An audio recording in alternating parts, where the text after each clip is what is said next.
Day -1, 8 Al-Fitri 2025. That day, West Surabaya felt livelier than usual. I was still living with my family in a house not far from home, the main road.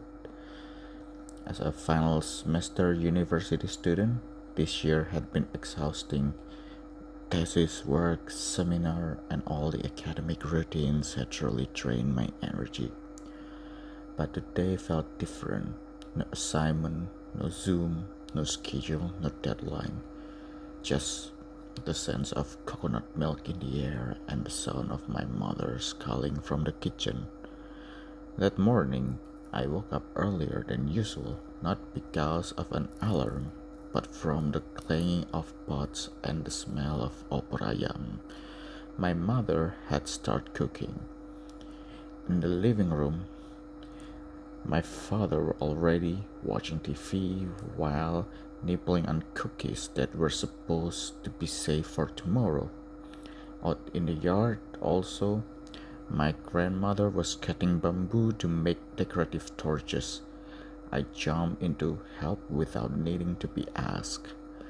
It felt like stepping into a time machine, back to my childhood when the day before 8 was always full of activity.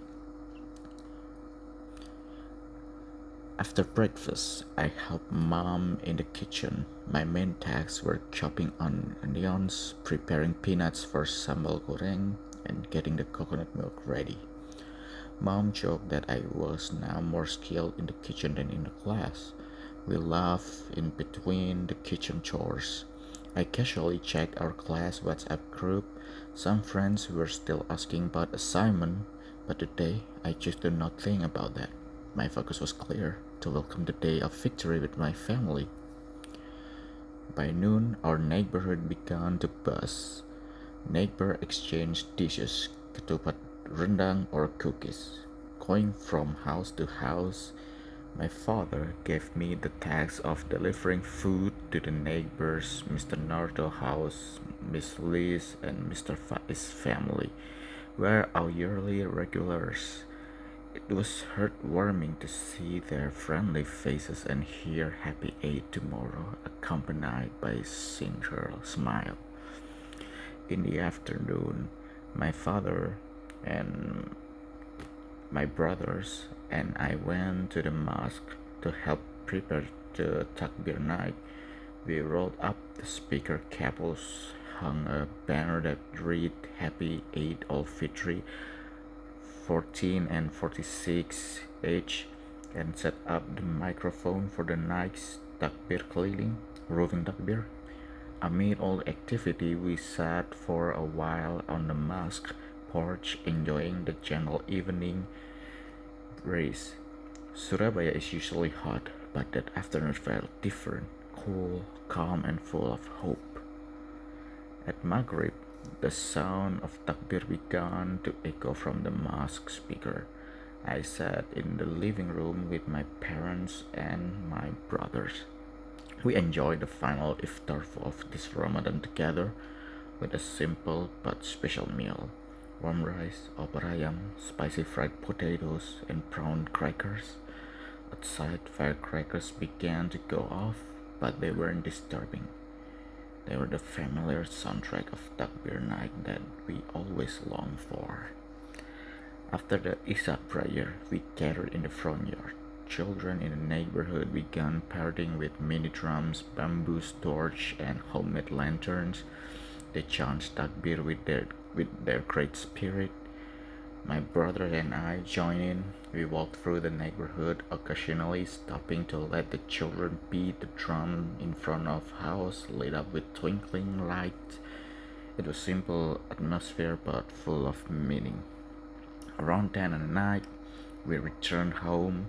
Mom had prepared warm sweet tea and some slices of lapis Surabaya cake. We sat in the living room watching the live takbir broadcast from Istiqlal Mosque while chatting about tomorrow's planned Eid prayer and seeking forgiveness from the elders, a family meal, and of course family photo session. As midnight approached, I went into my room, opened the window, and let the sound of Takbir drift in slowly. The street lights began to dim, but my heart felt bright. Tomorrow was the day of victory, and tonight I was grateful to spend it with my family. In West Surabaya, in the home I'd lived in since childhood, the Takbir night felt like warm embrace shooting after a long, tiring year. The night grew deeper and the Takbir sound from surrounding mosques began fade. Still the joy and excitement in my heart remained. I lay in bed, gazing the family a ceiling. Outside the sound of children still running around with torches and mini drum could be faintly heard. They seemed so happy, as if they couldn't wait for the most awaited day to arrive. I thought back my own childhood. Every year, the night before Eid was always the moment I looked forward to the most. Back then, my friend and I would go round village chanting takbir enthusiastically, and we would run from house to house collecting cookies and candies from neighbors. Now, even as an adult, that happiness still felt the same. Tonight, I once again felt the warmth and togetherness that always came with Takbir night. Morning broke and I awoke to the sound of rooster crowing. I got up earlier than usual, excited to welcome this special day. After a shower and dressing up neatly, I helped mom prepare breakfast. Today we will enjoy ketupat, opor ayam, and rendang that prepared the night before. The mouth-watering aroma made me even more eager to savor this special Eid morning. After breakfast, we got ready to Eid prayer. Dad wore a white cocoa shirt, Mom donned a beautiful kebaya, and my younger sibling looked cheerful in their new clothes. We walked to the mosque, passing street adorned with colorful lights. The atmosphere outside was festive, with many people already gathered at the mosque, greeting each other with warm smiles. After the prayer, we gathered in the mosque courtyard to listen the sermon. The preacher's calm voice reminded us to the importance of forgiveness and spreading joy. I felt deeply moved by his message. In my heart, I prayed that all my past mistakes and sins would be forgiven, and that I could become a better person in the future. After the sermon, we returned home to continue the tradition of sungkem. My brothers and I apologized to each our parents, kissing their hand respectfully. Mom and Dad smiled gently, caressing our head with love. Happy Eid, my child. May we always be under his protection, Dad said. My heart warmed at these words. After sungkem, we gathered in the living room to enjoy the feast that had been prepared. The table was filled with delicious dishes, ketupat, opor ayam, and sambal goreng and assorted cookies. We all sat together, sharing stories and laughter. The atmosphere was full of warmth and joy. The moment felt incredibly precious, especially after a year full of challenge.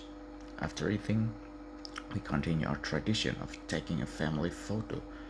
Mom arranged us in the front of the house with the festive decoration as the backdrop.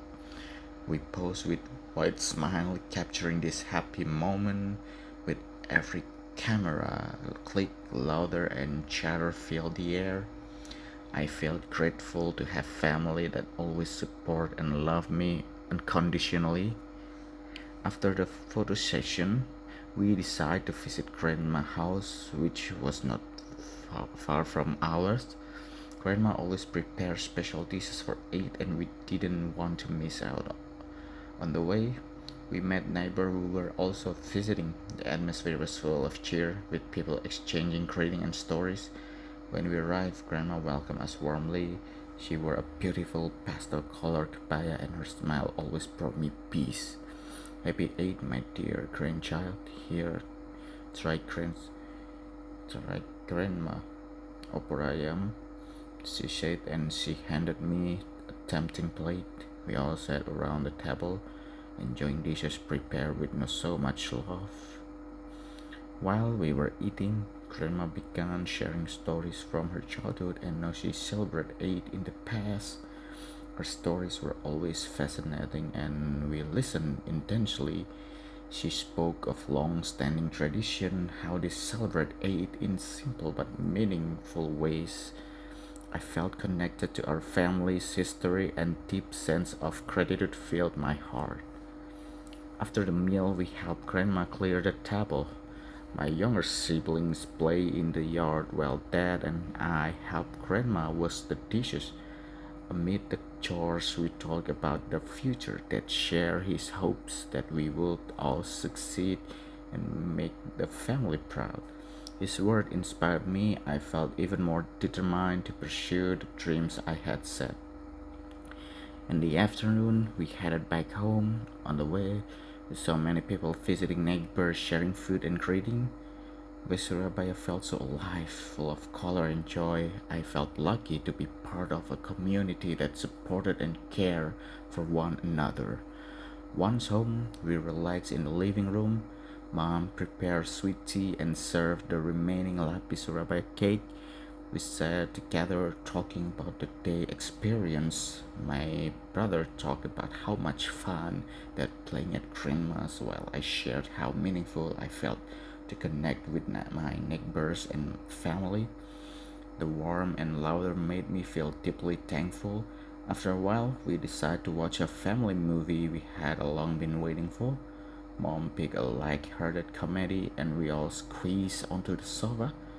Laughter filled the room and for a moment all thought of final project and looming exam finished. We were swept away by film story, enjoying the simple yet but meaningful togetherness. As the movie ended, night began to fall. We all stepped outside to enjoy the cool evening air. Dad brought a few folding chairs and we sat together sipping sweet tea. Stars began to appear in the sky, adding to the peacefulness of the night. The sound of takbir from surrounding mosques still echoed, adding a sacred feeling in the moment. That night, I lay in bed reflecting on all the beautiful moments I had experienced. The distant sound of takbir reminded me of the true meaning of Eid, a day of victory, a day for forgiveness, and a day to be grateful all the blessings we've received. With a heart full of gratitude, I closed my eyes, ready to embrace the days ahead filled with hope and dreams.